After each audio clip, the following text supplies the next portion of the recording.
मेरे सभी दर्शकों को मेरा बहुत बहुत नमस्कार। मैं रोबिका लियाकत आज इज़राइल से फाइनली कट ली हूँ और अपने देश वापस आ गई हूँ। मैंने इस बीच वहाँ पर जो शूटिंग रिपोर्टिंग की है उसका ब्यौरा आपको फाइनली मैं देने आई हूँ। और आप में से जितने लोग कहते थे कि इज़राइल तो एक नया देश है, पैलेस्टीन इतना पुराना है, इज़राइल तो है ही नहीं, इज़राइल के डिनाइल में जो लोग रहते थे उनसे कहने आई हूँ कि इज़राइल इज़ रियल। और हमने वहाँ पर कुछ ग्राउंड ब्रेकिंग रिपोर्टिंग की है जिसके बारे में मैं आज आपको बताऊंगी। आवाज सुनाई दे रही है आपको? वो अरे कुत्ता भौंक दिया।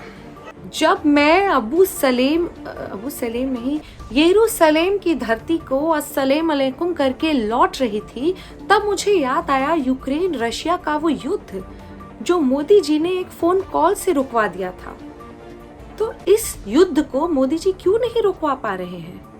शायद इसलिए क्योंकि वहां पर रशिया और यूक्रेन दोनों में भारतीय स्टूडेंट्स बहुत थे, यहाँ पर भारतीय विद्यार्थी हैं नहीं। लेकिन मोदी जी, क्या आप ये युद्ध नहीं रुकवा सकते हैं? 72 घंटों के लिए दो देश के युद्ध का सीज फायर हो जाए, ये हर भारतीय के लिए गौरव की बात है। अब तो चौवाणके जी ने भी बोल दिया है कि यदुवंशी और यहूदी एक ही हैं। क्या इजरायली यहूदी ही यदुवंशी हैं, अर्थात हमारे यादव हैं? रविवार 22 अक्टूबर। कुछ लोगों की ये शिकायत है कि भाई आपने अस्पताल पर बम क्यों गिराया? अब आप बताइए, कमाल कर रहे हैं? अस्पताल पर बम नहीं तो क्या बम पर अस्पताल गिराया जाएगा?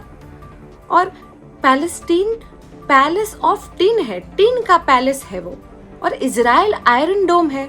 तो अब टिन और आयरन में क्या जीतेगा? आप बताइए। आप बताइए कि लोहे से लोहा ले सकते हैं आप?